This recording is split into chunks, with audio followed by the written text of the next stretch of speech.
अपने काम में ईमानदारी रखिए, अपने काम को ईमानदारी से करिए। जिसके भी टच में जाते हो, जिसके भी टच में आप खुद आते हो, उससे वफ़ादारी पक्का रखना। नहीं तो सिस्टम हो सकता है कि लंबा चल जाए, लेकिन यूज़र उसके साथ लंबे देर तक टिका नहीं रहेगा। क्योंकि जब ये चीज़ें होती हैं, तो हर इंसान अपने आप को हाइड करने की कोशिश करता है, लेकिन जो साफ-सुथरा काम करता है, उसको कहीं पे भी अपने हाइड करने की ज़रूरत नहीं। 4 पैसे ज़रूर इंसान कमा लेता है, किसी से 90 का लिया, 98 का दे दिया। वो दिन का 200-400 रुपया बंदा बना लेता है, लेकिन क्या होता है जब सच्चाई सामने आती है, तो बंदा दोबारा फ़ोन नहीं करता है। ना ही बंदा सोचता है कि यार मैं इसको टच में आऊँ या मैं इसको कॉल करूँ। तो अपना व्यवहार सही रखिए, सारी चीज़ों की अभी ज़रूरत पड़ रही है इस समय, सारे काम हो रहे हैं। हम जो मर्ज़ी बोलते रहें, ये काम ऐसे ही चलता रहेगा, ऐसे ही चलेंगे, जिसने जिस तरीके से करना है, वो उसी तरीके से करेगा। जितना मर्ज़ी मत्था मारते रहो, अपने-अपने हिसाब से ही करेगा इंसान। लेकिन कैसे भी कीजिए, अगर हम इस अद्भुत सिस्टम के साथ जुड़े हुए हैं, उसकी बताई हुई इंस्ट्रक्शंस, उसके बनाए हुए स्वरूप को हमेशा फ़ॉलो कीजिए। चाहे हमें उसमें नुकसान हो रहा है, चाहे फ़ायदा हो रहा है। देखो, अगर किसी भी सिस्टम की इंस्ट्रक्शंस को फ़ॉलो करते हुए यूज़र चलता है, तो मेबी फ़ायदा कम हो सकता है, बेनिफिट कम हो सकते हैं, लेकिन नुकसान एक पैसे का भी नहीं होगा। ये पक्की गारंटी है। गारंटी कोई नहीं देता, गारंटी अपने काम की होती है, अपने तरीके की होती है। अगर किसी ने आज 1 लाख डाला होगा, तो मानो फॉर द विंग टाइम कि भई ये मशीन की तरह है, जैसे इंसान है, इंसान भी एक मशीन की तरह है। मैं अभी बोल रहा हूँ, मुझे बोलते-बोलते पता नहीं कौन-सी नस बंद हो जाएगी, नस दब जाएगी, तो मेरा स्विच ऑफ हो जाएगा। तो सेम है, सिस्टम के अंदर कहीं पे भी कुछ भी प्रॉब्लम आ सकती है, क्योंकि हम सिस्टम के डायरेक्ट किसी भी पोर्शन में अटैच नहीं है। हाँ, आज कस्टमर केयर से हम बात करते हैं, तो बहुत सारे लोग जो शुरुआती दौर से कस्टमर केयर से जुड़े हैं, बहुत सारे कस्टमर केयर आए, बहुत सारे कस्टमर केयर डिसअपीयर हो गए। ये भी नहीं सोचना है कि हम वन टू वन सिस्टम के साथ हैं, नहीं। हमेशा कुछ भी हो, उनकी हेल्प ज़रूर लीजिए। वो असिस्ट करने के लिए हमें हैं, लेकिन उनकी हेल्प लेते हुए डिसीज़न अपनी मजबूती से लेना है। नेक्स्ट मैं बात कवर करना चाहता हूँ कि अभी जो ईमेल और मोबाइल, जब हम शुरुआती दौर के अंदर काम करते थे, तो ठीक इसी प्रकार से हमारे मोबाइल नंबर और जो हमारे ईमेल एड्रेस हैं टीम के, वो इसी प्रकार से डिक्रिप्ट होते थे। तो फिर बहुत सारे स्कैम अपीयर होने शुरू हो गए, तो हमने सजेशन दे देकर इसको एन्क्रिप्ट करवाया। और किसी ना किसी तरीके से बहुत सारे लोगों ने बातें-वूतें की, तो फिर एन्क्रिप्ट हुआ था, तो अभी तक ये एन्क्रिप्ट चल रहा था। नोटिफ़िकेशन को स्टडी कीजिए, बट जो एन्क्रिप्ट वाला पोर्शन था, उसको डिक्रिप्ट किया गया है। उससे एक चीज़ स्टडी करने के लिए बहुत ज़रूरी है, उसका रीज़न क्या है? कि देखो, ओनली अगर कम्युनिटी चाहिए सिस्टम को, तो कम्युनिटी कहीं भी जाकर न्यू कम्युनिटी रेज़ करके आप कम्युनिटी को बढ़ा सकते हो। लेकिन कम्युनिटी के साथ-साथ सिस्टम को जो हमारे फंड होल्ड हैं, चाहे वो छोटे फंड हैं, चाहे वो बड़े फंड हैं, वो फंड्स का भी कहीं न कहीं एक वाइटल रोल है कि सिस्टम पुराने सदस्यों को किसी भी कीमत पर खोना नहीं चाहता है, कुछ अपनी गलतियों की वजह से या फिर वो यूज़र की वजह से। बार-बार प्रवोक क्यों किया जा रहा है कि हाँ, कि भई आप अपने बंदों को जोड़िए, क्योंकि दोनों चीज़ों का बहुत अहम रोल है। एक पुराने यूज़र का फंड और पुराना यूज़र। देखो, कोई भी संस्था जिसने आगे बढ़ना है, वो ट्रेंड और जिसके ऊपर उसने टाइम वेस्ट कर दिया है ऑलरेडी, उसको किसी भी कीमत पर खोना नहीं चाहता है। जो भी स्ट्रक्चर ज़िंदगी के अंदर आगे बढ़ना चाहता है, जो स्ट्रक्चर कुछ देर के लिए चलना चाहते हैं, वो क्या करते हैं, भीड़ इकट्ठी करते हैं, ताकि 6 महीने, साल उनके ऊपर दोबारा वेस्ट किया जाए, फिर 5-6 महीने का एक लूपहोल लेकर साइड में हो जाएँ। तो ऐसा शायद नहीं हो रहा है। हम सबकी ड्यूटी ये बनती है, मेरी यही बनती है, मुझे किसी का पता नहीं कि वो किस एंगल से ले रहा है। मेरी ड्यूटी ये बनती है कि वो जो टाइम 6 मंथ दिए गए हैं, देखो 2 मंथ मोर ओवर बीत चुके हैं। तो पिक्चर हम सभी के सामने है कि आज क्या है, क्या नहीं है। तो 6 मंथ उन्होंने उसी हिसाब से लिए होंगे कि अगर उनको हमारे फंड्स की और हमारी कम्युनिटी की नीड बहुत ज़्यादा है, तो उनका एक एस्टिमेट होगा कि कितने परसेंटेज हमारा कम्युनिटी इन 6 मंथ के अंदर जुड़ सकता है। दूसरा, जिन यूज़र ने अपने सिस्टम को, अपने अकाउंट को एक्टिवेट किया है, आप सभी ने देखा होगा, अभी मुझे तकरीबन 64 टू 65 डेज़ हो गए, आज तक रिलीज़ डेट का वहाँ पे ज़िक्र नहीं है। तो जब मेरे अकाउंट का एक्टिवेशन क्लियर पता है कि भी इस दिन को स्टार्ट हुआ है, तो कंपनी को ये भी पता है कि 180 डेज़ के बाद रिलीज़ डेट कब फिनिश होगा, कब अपीयर करना चाहिए। तो उसके पीछे वह की कहानी भी थोड़ी हमें सोचनी पड़ेगी, समझनी पड़ेगी कि अगर सिस्टम ने कोई टाइम दिया है विद इन 6 मंथ, अगर उसके अंदर भी कुछ उनकी चीज़ें जो जिस जगह पर वो पहुँचना चाहते हैं, अगर वहाँ पहुँच जाते हैं, तो वो रिलीज़ डेट 180 से कम होकर नीचे भी आ सकती है, पहले भी आ सकती है।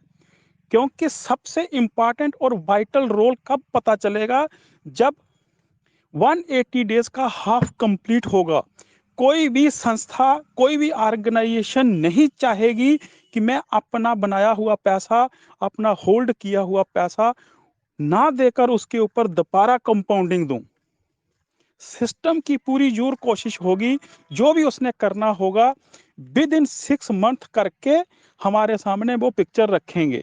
अगर आप एक बिज़नेसमैन की तरह, या एक फाइनेंशियल की तरह, या एक इन्वेस्टमेंट के तौर पर काम कर रहे हो, तो आपको ये सारी की सारी चीज़ें सोचनी होंगी। ऐसे नहीं कि सिर्फ़ एक रेफरल $6 के अंदर अपने शरीर को जकड़ के नहीं रखना होगा आपको। तो आने वाले समय में पिक्चर क्या होगी, ये किसी को कोई पता नहीं है। लेकिन सिस्टम का कस्टमर केयर लाइव है, सिस्टम लगातार विड्रॉल दे रहा है पिछले लास्ट 2 महीने से, जब से ये आया है। तो कहीं न कहीं सिस्टम भी उस चीज़ का वेट कर रहा है कि ये महीने कब पूरे हों, कब जो उनकी ज़रूरत है वो पूरी हो, ताकि हम अपनी तरफ से फुल फ्लो में काम कर सकें जो हमने सोचा हुआ है। तो बीइंग ए यूज़र मेरी ड्यूटी क्या बनती है, जो सिस्टम ने बोला है उसी चीज़ को मैं फॉलो करता हुआ, सिस्टम के साथ अपडेट रहते हुए, अपने आप को अपग्रेड करते हुए, मैंने उस समय को नज़दीक लाना है। इस समय के अंदर-अंदर मैंने अपनी पूरी तैयारी करनी है। मैंने अननेसेसरी कोई नुकसान नहीं उठाना है, ना ही किसी का नुकसान होने देना है। जितनी मदद करके जो एक्टिवेट करना चाहता है, कन्विंस हो जाता है, उसकी फुल मदद करनी है कि भाई आप ऐसे नहीं, ऐसे कर लो। आने वाले फंड के लिए जितनी सिक्योरिटी आप अपनी टाइट कर सकते हो, बैलेट और बनाने की ज़रूरत है और बनाइए। अपने एड्रेस को 100 बार चेक कीजिए। जो-जो पुख्ता काम आप कर सकते हो, ताकि आपकी तरफ से किसी प्रकार की कोई कोताही ना बरती जाए। सिस्टम जब भी कोई चीज़ हमें देगा, हमारी वजह से वो लॉस नहीं होगा। देखो, अगर पिछले कुछ दिनों से आपने वॉच किया होगा, तो सिस्टम जो हमारे फ़ोटो ही ग्रुप में डाल रहे हैं, अभी सिस्टम के पास भी कुछ बचा नहीं है, हमें दिखाने के लिए।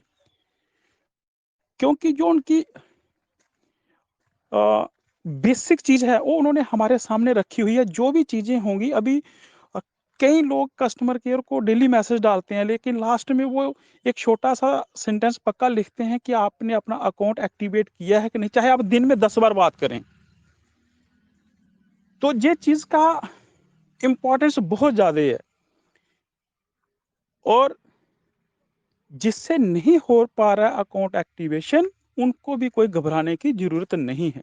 किसी प्रकार का पैनिक कंडीशन में आने की ज़रूरत नहीं है, और जिसने कर लिया है, वो भी ज़्यादा खुश होने की ज़रूरत नहीं है। खुशी तब होगी, एक्साइटमेंट को तब माना जाएगा, जिस दिन हमारा 7-8 जून को बताए हुए टाइम के अनुसार 180 डेज़ कंप्लीट होंगे, और पहली खेप हमारे बैलेट के अंदर होगी, और बैलेट से जब हम कुछ हिस्सा विड्रॉल वाले पोर्शन में ले आएँगे, तब हम मानेंगे कि सिस्टम अभी पूरी मजबूती से काम कर रहा है। आज हम अपने आप को सहारा दे सकते हैं, लेकिन हमें सिस्टम के ऊपर पैनी नज़र बना के रखनी होगी, अपने काम के हिसाब से और अपनी काम की करने की तरतीब से, जिसका आप सब बखूबी रोल निभा रहे हो। आप मीटिंग कर रहे हो, लोगों को गाइड कर रहे हो, बस इसी प्रकार से करते रहिए, और सच्ची बातें बताते रहिए। कहीं किसी को गुमराह करने की ज़रूरत नहीं, किसी को मैनिपुलेट करने की ज़रूरत नहीं। जिस किसी को भी बता रहे हो आप, उसको सही बताइए। भाई 60 यूएसडीटी डालिए, अपने अकाउंट को एक्टिवेट कीजिए। आपने साल भर मेहनत की है, आपने फंड इकट्ठा किया है। भाई अगर इसको आप सँभाल सकते हो, इसको आप अपने पास ले सकते हो, तो इसका तरीका ये है। ना कि उसको ये बताइए कि भाई तू 60 और डाल, 20 दिन में तेरे डबल हो जाएँगे, 30 दिन में डबल हो रहे हैं। कहीं सिस्टम ने ये नहीं बोला है, ना ही सिस्टम बोलते हैं।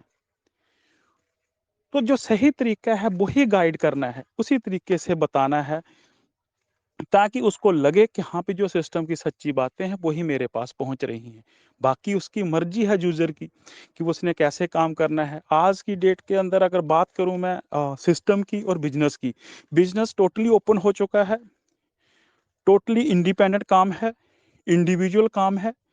हाँ, जिसके अंदर थोड़ी-सी ताकत ज़्यादा है, वो जिसके कंधे अभी ज़्यादा ज़ोर सह सकते हैं, जो लायबिलिटी उठा सकते हैं, वो आगे अपने आप को एक्सपेंड कर सकता है। नहीं तो जो टीम वाला काम है, मैं बोलता हूँ कि भई 1 घंटे का काम है, टोटल 1 घंटे का काम है पूरी की पूरी टीम एक्टिवेट करना। 20% फंड आएगा, किसी का वेट करने की भी ज़रूरत नहीं है। जिसको आप एक्टिवेट करना चाहते हो, आप कर सकते हो आराम से, एक-दूसरे का हेल्प करके। लेकिन अभी हमारी टॉप प्रायोरिटी यही है कि हम अकाउंट को सुनिश्चित करें, कंपनी के बताए हुए असूलों पे चलें, अपने आप को सिक्योर करें, अपनी सेफ्टी रखें, उससे ऊपर कोई काम करने की ज़रूरत नहीं है, क्योंकि हम वो लोग हैं जिनका ऑलरेडी फंड जहाँ लगा हुआ है, हमें नया काम करने की ज़रूरत ही नहीं है। हम कंपनी के साथ हैं, सिस्टम के साथ मजबूती के साथ खड़े हैं। लेकिन सिस्टम की परख कब होगी? जब 7 और 8 जून को पहला 20% रिलीज़ होगा, और सिस्टम उसको मजबूती से रिलीज़ करने के लिए रेडी है। जिस प्रकार से आज सिस्टम है, सिस्टम भी उसको रिलीज़ करने के लिए रेडी है, और वो उतावला है। लेकिन बताए हुए टाइम के अनुसार, बताए हुए इंस्ट्रक्शंस के अनुसार। तो ठीक उसी प्रकार से काम करते रहिए, और नेक्स्ट लास्ट में सेम लैंग्वेज बोलना चाहता हूँ। आज दौर एक्टिवेशन का है, आज दौर रेफरल का है, आज दौर कमीशन का है। इस दौर के अंदर अपना प्रेम भाव, अपना लेन-देन, एक्सचेंज ऑफ करेंसी आपका बिल्कुल साफ-सुथरा होना चाहिए। कोई किसी के 10, 20, 50 हज़ार रुपया मार लेगा, उससे अमीर नहीं हो सकता है, मैं क्लियर बता रहा हूँ आपको। 10, 20, 50 हज़ार का एक शूज़ का पेयर नहीं आता है। अगर जो बंदा इस तरीके की हरकत करता है कि 10, 20, 50 हज़ार रुपया मैंने मारा, मैं अमीर बन जाऊँगा। अगर उस लेवल का स्टैंडर्ड रखना है, तो आज एक शूज़ का पेयर नहीं खरीद सकते आप उतने पैसों में से।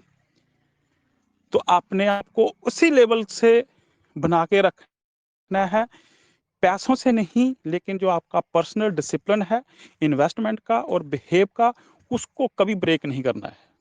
आप ब्रेक नहीं करोगे तो आपको कहीं कहीं डरने की जरूरत नहीं, किसी से कुछ लेने की जरूरत नहीं। जो आता है उसका भी मोस्ट वेलकम, जो नहीं आता है उसका भी मोस्ट वेलकम।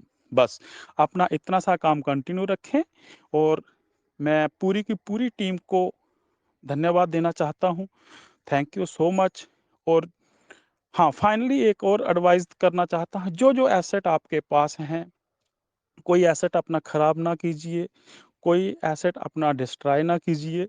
जो कुछ है आपके पास उसको संभाल के रखिए, प्लीज़ संभाल के रखिए।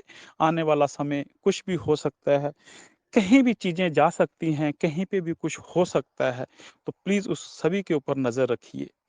टाइम होता नहीं है, लेकिन फिर भी बीच-बीच में टाइम निकाल के आता हूँ, ताकि एक रिस्पॉन्सिबिलिटी जो बनी हुई है शुरू से, वो निभाते रहें। बोलते भी अकेले भी किसी सीढ़ी पर चढ़ना अच्छा नहीं होता है। अगर सीढ़ी के लास्ट वाले डंडे के ऊपर एक बंदा खड़ा है, तो नीचे जो सीढ़ी वाला सबसे पहला डंडा होता है, उसको भी पकड़ने के लिए एक इंसान पक्का चाहिए, ताकि वो ऊपर वाले की सेफ्टी इंश्योर कर सके कि हाँ भी ये सेफ है, और ऊपर सेफ है, और ऊपर से नीचे की तरफ जब आएगा तब सेफ है। तो जब हम इस तरीके से चलेंगे तो कहीं किसी का कोई नुकसान नहीं होगा। थैंक यू सो मच पूरी पूरी टीम का। और कहीं पे भी एक सिंगल लिटिल बिट भी मेरे से कहीं कोताही हुई है, शब्द गलत निकला है, मैंने गलत गाइड कर दिया है, जो चीज़ मेरी किसी को अच्छी नहीं लगी होगी, मैं उन सभी से बिल्कुल अपने दोनों हाथ जोड़कर बो द हेड, अपने हेड को नीचे करके माफ़ी चाहता हूँ, क्योंकि मैं कहीं से भी कोई किसी का रिप्रेजेंटेटिव नहीं हूँ। तो मैं आशा करता हूँ कि आप मुझे माफ़ करोगे। थैंक यू सो मच, बहुत बहुत धन्यवाद। थैंक यू सर, आपका बहुत बहुत धन्यवाद, जो कि आप इतनी अच्छी तरह से हमारी कम्युनिटी को जो कि गार्ड करते हो, जो कि आपके पास टाइम भी नहीं होता, फिर भी आप जो कि हमें इतनी अच्छी तरह से गार्ड करने के लिए चले जाते हो। सर आपसे दिल से गहराइयों से बहुत बहुत धन्यवाद, जो कि हमारे पास शब्द नहीं है कि हम आपके किन शब्दों में आपका हम वेलकम और स्वागत करें। तो इसके लिए सर एक बार फिर से आपका बहुत बहुत धन्यवाद। अब मैं इसी कड़ी में एक और बुलाना चाहूंगा, हमारे सामने है मोहम्मद सायुद सर, आपका मोस्ट वेलकम है। आइए sir, come on the stage, happy the stage sir Mohammad Sajid sir, आइए।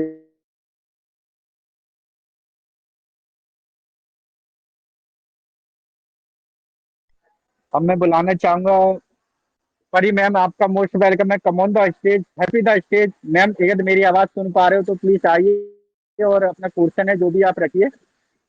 परी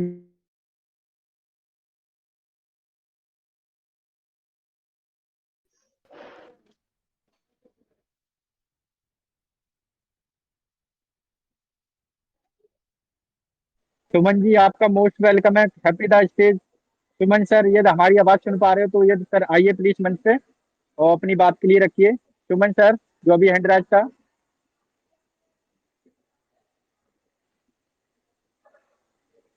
चलिए जी, ठीक है। मैं सिर्फ एक ही सवाल रखना चाहती हूँ।